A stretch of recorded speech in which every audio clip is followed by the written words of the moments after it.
بسم اللہ الرحمن الرحیم۔ السلام علیکم دوستو، ابلیس کی جنت سے نکالے جانے کے بعد ایک ہی سوچ تھی کہ وہ ایسا کیا کرے جس سے سیدنا آدم علیہ السلام کو رسوا کر سکے۔ ایک دن ابلیس نے دیکھا کہ جنت کے تمام دروازے بند ہیں، مور اور سانپ باہر کھڑے ہیں۔ ان کو دیکھ کر ابلیس نے چال چلنے کا سوچا۔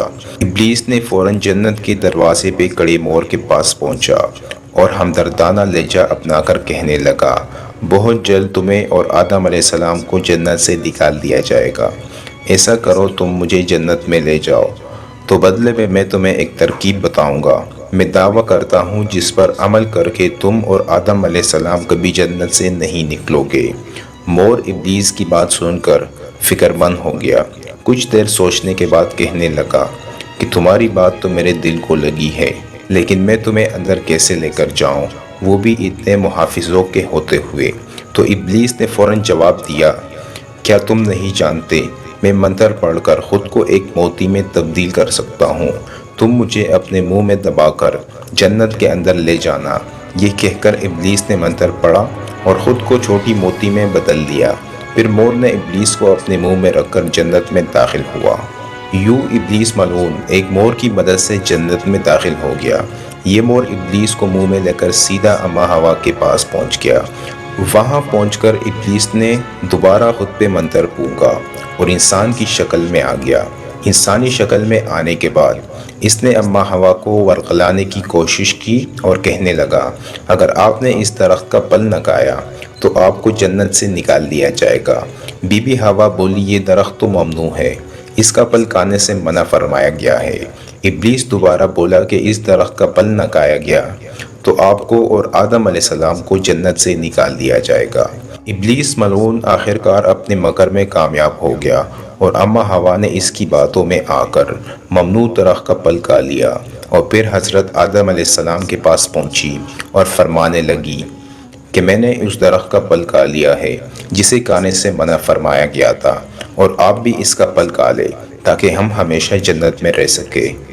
حضرت آدم علیہ السلام فرمانے لگے، ہائے افسوس، تم نے یہ کیا کر دیا۔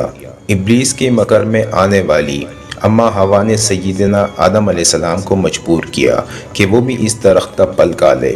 پھر آدم علیہ السلام نے بھی ایسا ہی کیا اور پھر آپ دونوں کو جنت سے بے دخل کر دیا گیا۔ مور یہ سارا معاملہ دیکھ رہا تھا، کیونکہ مور بھی ابلیس کے مکر میں آ گیا تھا، اس لیے مور اور اس کا ساتھ دینے والے سانپ کو بھی جنت سے نکال دیا گیا۔ یوں سیدنا آدم علیہ السلام، اما ہوا، مور اور سانپ جنت سے اتر کر زمین پر آ گئے۔ سوال یہ پیدا ہوتا ہے کہ اما ہوا اور سیدنا آدم کے زمین پر اترنے سے پہلے یہاں کیا تھا، اور کون سی مخلوق آباد تھی، اور دنیا کیسے وجود میں آئی، اور جنت اور آسمان کی تخلیق کیسے کی گئی تھی؟ یہ سب تفصیلات آپ کے ساتھ شیئر کرنے جا رہا ہوں، ویڈیو کو آخر تک دیکھیے گا۔ دوستو، جو ممنوع پھل تھا اس کے بارے میں کہا جاتا ہے کہ وہ گندم تھا۔ اسی گندم کو پھر انسان کی خوراک بنا دیا گیا، اور انسان اب بھی گندم کی طلب میں رہتا ہے اور گندم کھا کر اپنے جسم کو طاقت فراہم کرتا ہے۔ اور اب بات کرتے ہیں مور کی، تو وہ میرے رب کی بہت پیاری تخلیق ہے۔ اس کی خوبصورتی دیکھ کر انسان اس میں مگن ہو جاتا ہے، جس طرح اما ہوا ابلیس کے فریب میں مگن ہو کر گندم کا پھل کھا بیٹھی تھی۔ جب آدم علیہ السلام، بی بی ہوا، مور اور سانپ کو زمین پر اتارا گیا تو اس وقت یہ زمین بچھی ہوئی تھی۔ اب سوال یہ پیدا ہوتا ہے کہ اس وقت زمین پر کیا تھا؟ اس وقت اللہ کا فرمان یاد آتا ہے کہ ہم نے زمینوں اور آسمان کو 6 دنوں میں تخلیق کیا۔ ایک جگہ ارشاد ہے کہ اس زمین پر پہلے کچھ بھی نہیں تھا سوائے پانی کے۔ تو دوستو، یہ معلوم ہوا کہ اس زمین پر آباد ہونے سے پہلے پانی ہی پانی تھا اور کچھ نہیں تھا۔ پھر اللہ تعالیٰ نے زمین کو پانی پر بچھایا۔ اگر بات کریں تفاسیر کی تو یہ بات بھی سامنے آتی ہے، جب اللہ نے زمین کو پانی پر بچھایا تو یہ زمین ہلتی تھی۔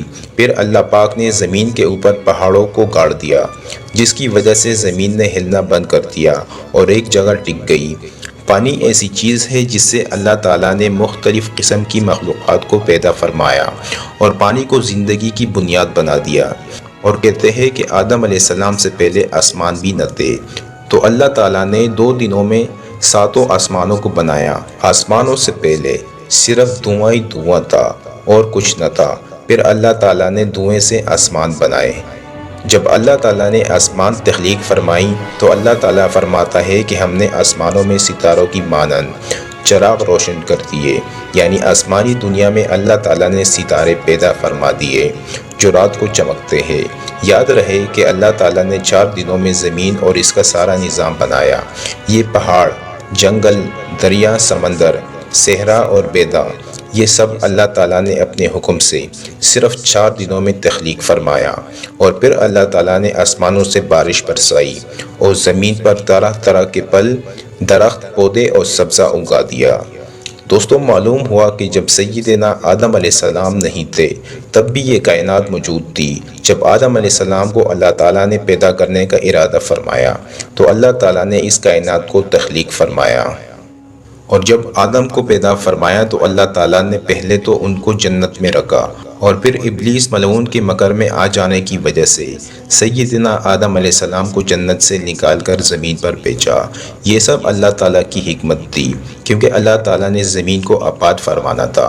دوستوں، روایات میں یہ بات ملتی ہے کہ یمن سے کچھ لوگ خاتم النبیین حضرت محمد صلی اللہ علیہ وآلہ وسلم کی خدمت میں دین سیکھنے کے لیے حاضر ہوئے، تو انہوں نے یہ سوال کیا کہ یہ کائنات کیسے پیدا ہوئی، جس پر آپ صلی اللہ علیہ وآلہ وسلم نے فرمایا کہ جب یہ کائنات موجود نہیں تھی تو تب اللہ تعالیٰ کی ذات موجود تھی، تب اللہ پاک کا عرش پانی پر موجود تھا۔